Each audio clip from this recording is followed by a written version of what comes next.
ദിവ്യാത്മാക്കൾക്കെല്ലാം വിനീതമായ നമസ്കാരം.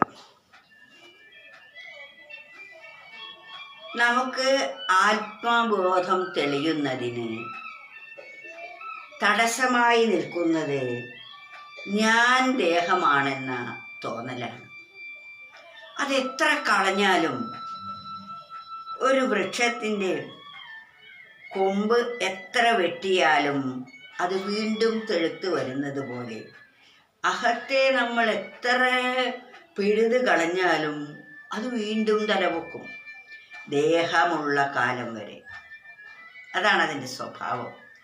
അതിനാൽ അഹം നമ്മൾ എന്ത് ചെയ്യണം എന്നാണ് ഒരു കവി പറയുന്നത്. അർപ്പണം ചെയ്താലഹം തെഴുക്കും, അർപ്പിതമായാലഹം ദഹിപ്പിക്കും. അർപ്പിതമാകുന്ന ശൂന്യഹൃത്തിൽ സ്വയം നിർഭരം ദൈവീകാനന്ദമാകും. അർപ്പണം ചെയ്താൽ അഹം തെഴുക്കും. നമ്മൾ ദൈവത്തിന് വേണ്ടി പലതും കൊടുത്താൽ അഹം ഒന്നുകൂടി വളരും.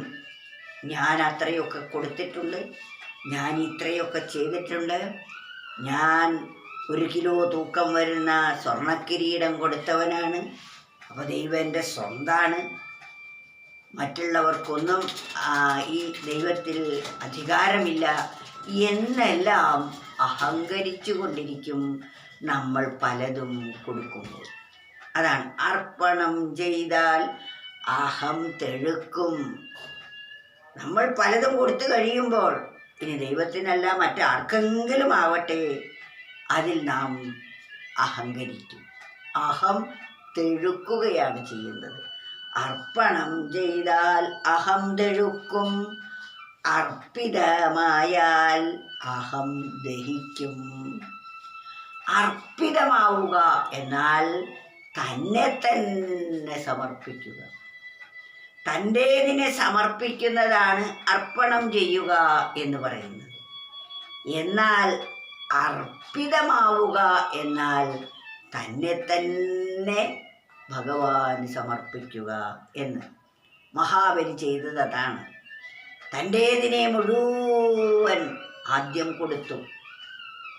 പിന്നീട് 3 അടി മണ്ണിന് സ്ഥലമില്ലാതായപ്പോൾ 3ാമത്തെ അടി വയ്ക്കാൻ തൻ്റെ ശിരസ് കൊടുത്തു എന്ന് പറഞ്ഞാൽ തന്നെ തന്നെ സമർപ്പിക്കുക. ഈ ബാക്കിയുള്ളത് കൊടുക്കുമ്പോഴെല്ലാം തൻ്റെ അഹം വളരുകയാണ് ചെയ്യുന്നത്. 3 അടി ചോദിച്ചപ്പോൾ മഹാബലി പറയുകയാണ്, ഞാൻ ഈ 3 ലോകത്തിൻ്റെയും അധിപതിയാണ്, അങ്ങിഷ്ടമുള്ള ഏതെങ്കിലും ഒരു രാജ്യം ചോദിച്ചോളൂ, അത് ഞാൻ തരാം. നിസ്സാരമായ 3 അടി ചോദിച്ച് എന്നെ അപമാനിതനാക്കരുത് എന്നാണ് അദ്ദേഹത്തിൻ്റെ അഹം പറയിപ്പിച്ചത്. അതുകൊണ്ട് ഭഗവാൻ എന്ത് ചെയ്തു? 2 അടി കൊണ്ട് ആ 3 ലോകത്തെയും തൻ്റേതായി കൽപ്പിച്ചത് എന്താണോ അതെല്ലാം താൻ എടുത്തു, തൻ്റേതാക്കി വെച്ചു, ഭഗവാന്റേതാക്കി. മഹാബലി എൻ്റേതെന്ന് കരുതുന്നതെല്ലാം തൻ്റേതാക്കി കഴിഞ്ഞു. വാഗ്ദാനപ്രകാരം ഇനിയും കൊടുത്തിട്ടില്ല. അപ്പോൾ വാക്ക് പാലിക്കാനായി തന്നെ തന്നെ സമർപ്പിക്കും. അതാണ് അർപ്പിതമായാൽ അഹം ദഹിക്കും. തന്നെ തന്നെ കൊടുത്തു കഴിഞ്ഞാൽ പിന്നെ അവിടെ അഹത്തിനെന്ത് സ്ഥാനമാണുള്ളത്? അങ്ങനെ അർപ്പിതമാകുന്ന ശൂന്യഹൃത്തിൽ സ്വയം, അർപ്പിതമാകുന്ന നമ്മളെ സമർപ്പിക്കുന്നത് ശൂന്യമായ ഹൃത്തിലാണ്. പിന്നെ അവിടെ എൻ്റേതായിട്ടൊന്നുമില്ല, എൻ്റേതിനെ കൊണ്ട് നിറഞ്ഞിരിക്കുന്ന ഹൃത്തിലാണ്. ആ ഹൃദയത്തെ കൂടിയാണ് ഭഗവാന് സമർപ്പിക്കുന്നത്. അപ്പോഴെന്താ അനുഭവം? നിർഭരം ദൈവികാനന്ദാമൃതം. നിറഞ്ഞിരിക്കുന്ന ആ ശൂന്യഹൃത്തിൽ എൻ്റേതെന്ന ആ നിറഞ്ഞിരിക്കുന്ന ആ ഹൃദയത്തെ ഭഗവാന് സമർപ്പിച്ചു. പിന്നെ ശൂന്യഹൃദയമാണുള്ളത്.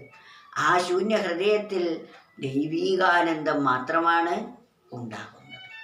ആ ദൈവീകാനന്ദം അനുഭവിക്കണമെങ്കിൽ എന്നെ തന്നെ ഭഗവാന് സമർപ്പിക്കേണ്ടിയിരിക്കുന്നു. പലരും എൻ്റേതിനെയൊക്കെ ഭഗവാന് സമർപ്പിക്കും, എന്നെ കൊടുക്കാൻ ഇഷ്ടം വരുന്നില്ല. ഞാൻ സമർപ്പിച്ചാൽ പിന്നെ എന്താണ്? പക്ഷേ എൻ്റേത് മുഴുവൻ കൊടുക്കുമ്പോഴും അഹന്ത അവിടെ അവശേഷിക്കുന്നു, അഹങ്കാരം വളരുന്നു. അതും ദൈവത്തെ അറിയുന്നതിന് തടസ്സമാണ്. ദൈവീകാനന്ദമായ ആനന്ദം അനുഭവിക്കണമെങ്കിൽ അഹന്ത വളർന്നാൽ സാധിക്കുകയില്ല. അഹന്തയെ ദഹിപ്പിക്കണം. അതിനാണ് അർപ്പിതമാവല്. അർപ്പണം ചെയ്താൽ അഹം തെഴുക്കും, അർപ്പിതമായാൽ അഹം ദഹിക്കും. അർപ്പിതമാകുന്ന ശൂന്യഹൃത്തിൽ സ്വയം, നമ്മൾ അർപ്പിതമാകും തന്നെ തന്നെ അർപ്പിക്കുന്നത് എവിടെയാണ്? ശൂന്യമായ ഹൃത്തിൽ.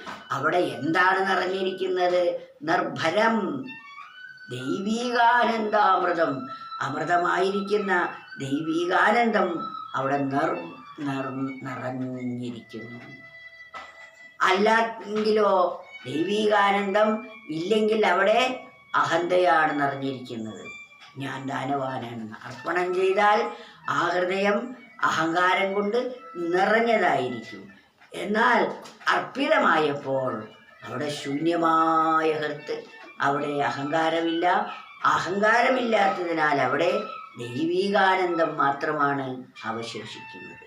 ഇതാണ് നമ്മുടെ ഓരോരുത്തരുടെയും മനസ്സിലും ബുദ്ധിയിലും ശരീരത്തിലും വേണ്ടത്. നമ്മെ തന്നെ ഭഗവാന് സമർപ്പിക്കുക.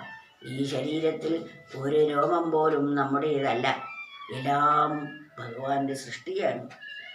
നമ്മളും ഭഗവാന്റെയാണ്. എൻ്റേതെന്ന് അഭിമാനിക്കുന്നവയെല്ലാം സത്യത്തിൽ ഭഗവാന്റെയാണ്. ആ ബോധം നമുക്ക് ഉയരുമ്പോൾ നാം നമ്മെ തന്നെ ദൈവത്തിനെ സമർപ്പിക്കും. അർപ്പണം ചെയ്താൽ അഹം തെഴുക്കും, അർപ്പിതമായാൽ അഹം ദഹിക്കും.